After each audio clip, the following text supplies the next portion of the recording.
Em todos os campos onde nós mulheres desejamos estar, nós temos plenas condições, plena competência de estar. Nós mulheres não precisamos dessas cotas.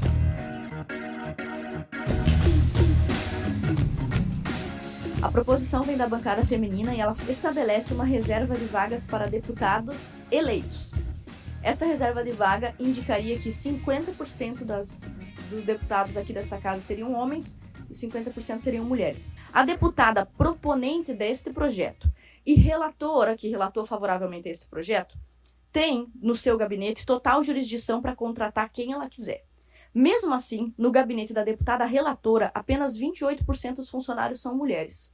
Se ela não estabelece a cota que ela quer forçar para o estado de Santa Catarina, nem mesmo dentro do gabinete dela, é porque isso não tem praticidade. O que aconteceria com a composição da nossa CCJ e com a composição da nossa Assembleia? Nós temos aqui 9 deputados, 5 não estariam aqui.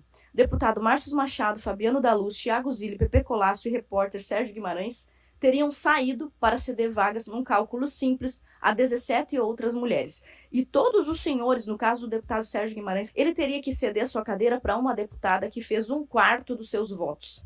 Ele fez 28 mil votos, estaria hoje aqui, no lugar dele, uma candidata que fez 8 mil votos. Isso não é democrático, isso não respeita a vontade do eleitor. Os 28 mil eleitores que escolheram Sérgio Guimarães, como se sentiriam a respeito disso? Então, apenas num cálculo simples da realidade prática da implantação desta lei aqui na nossa casa, Márcio Machado, Neudi Sareta, Napoleão Bernardes, Fabiano da Luz, delegado Egídio, Thiago Zilli, Jair Mioto, Massoco, Pepe Colasso, Rodrigo Minotto, repórter Sérgio Guimarães, Oscar Guts, Padre Pedro, Marcos da Rosa, Sorato, Lucas e Matheus Cadorim. Nenhum deles seriam deputados e todos seriam substituídos por mulheres que fizeram menos da metade de seus votos. Isso não é razoável e isso não é democrático. Nós, mulheres, não precisamos dessas cotas. Em todos os campos onde nós, mulheres, desejamos estar, nós temos plenas condições, plena competência de estar. Nós temos uma deputada hoje na mesa diretora, uma deputada na CCJ, que é a comissão mais importante, e o mais interessante, senhores deputados, na legislatura passada foi aprovada pela mesa a resolução à criação da Procuradoria da Mulher, cujo objetivo era incrementar, incentivar e fomentar a presença feminina nesta casa. Depois da criação dessa procuradoria, o número de mulheres da bancada caiu de 4 para 2. Então, essas ações afirmativas não garantem nada, elas apenas criam um aparato ilusório. As mulheres compõem, então, a maioria na área acadêmica, sendo mais de metade das pessoas que têm mestrado e doutorado. Elas são a maioria dos eleitores aptos a votar. Aqui em Santa Catarina, 52% dos eleitores são mulheres. No Brasil, 52,6%. Segundo o censo escolar, as mulheres são a maioria na docência, na educação básica, compondo 80% de todos os cargos de direção das escolas. Na educação superior, as mulheres são predominantes entre matriculados e concluintes, são cerca de 60%. Eu poderia listar um monte de áreas onde as mulheres gostam de estar, estão e mesmo sem cotas são maioria. Então, não é o caso da política. Mesmo com cotas, as mulheres não demonstram, e isso a gente tem que respeitar, elas não demonstram interesse por estar aqui, não o suficiente para preencher essas cotas. Qual o resultado destas políticas de cotas no nosso país para que a gente possa avaliar? O resultado legal, o impacto jurídico, o impacto constitucional, o impacto prático dessas proposições. Nós temos, então, esta cota de 30%, que estabelece que um partido não pode ter mais de 70% de homens ou de 70% de mulheres. Ou seja, isso inviabilizaria, por exemplo, o Partido da Mulher, né? Não seria possível montar um partido só de mulheres, porque teria que ter 30% de homens. E qual homem gostaria de fazer parte do PM, né, do Partido da Mulher? Seria complexa essa questão. Então, inviabiliza a liberdade partidária, mas, além disso, nós temos os resultados práticos da cota que já foi implantada, que é de 30% com relação à oportunidade, e esta é de 50% com relação à finalidade, ao resultado.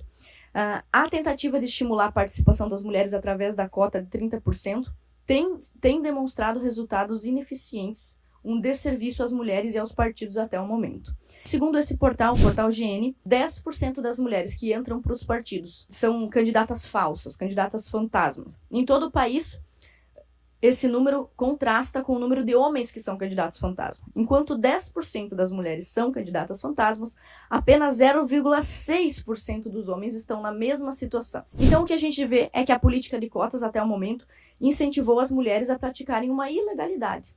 Mulheres comuns que antes eram donas de casa, empresárias, trabalhadoras, professoras, agora figuram na lista de fraude eleitoral. Então, colocou um número expressivo de mulheres, quase 15 mil mulheres na lista de mulheres fraudulentas.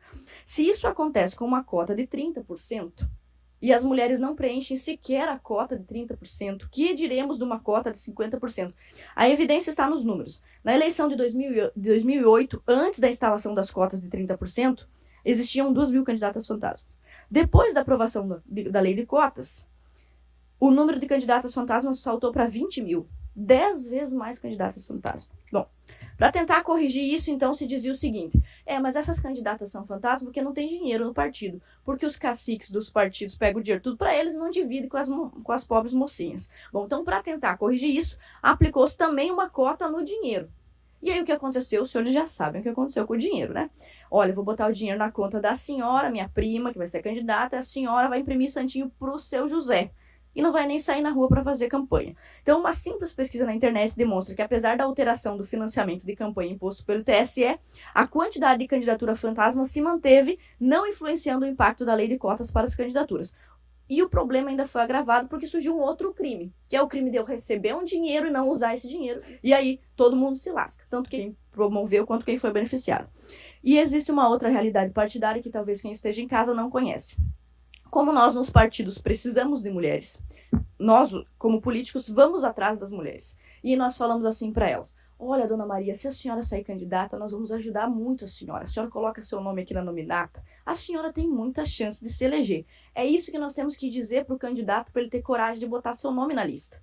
Só que quando essa mulher coloca seu nome na lista e chega a eleição, todos sabemos, a eleição é guerra. Essa mulher é abandonada, então ela é iludida no processo. Porque o partido precisa incluir essa mulher, então promete muitas coisas para a mulher fazer parte do partido e depois não as dá. Um exemplo para os senhores através de algumas manchetes do próprio Tribunal Eleitoral. O Tribunal Superior Eleitoral publicou: mulheres e política, decisões do TSE combatem a fraude à cota gênero. Bom, se existe essa necessidade do TSE intervir, porque isso é um problema. A composição das cadeiras de vereadores, diz o site, precisou ser alterada em dezenas de cidades após decisões do plenário que comprovam irregularidade no cumprimento de cota de gênero. Ou seja, você está eleito, você é um vereador eleito, um deputado eleito, dali a pouco a sua chapa inteira é cassada, porque alguém no partido, na diretoria do partido, listou uma candidata fantasma ou um candidato laranja. TSE anula a eleição do PRTB em Belo Horizonte por fraude à cota de gênero.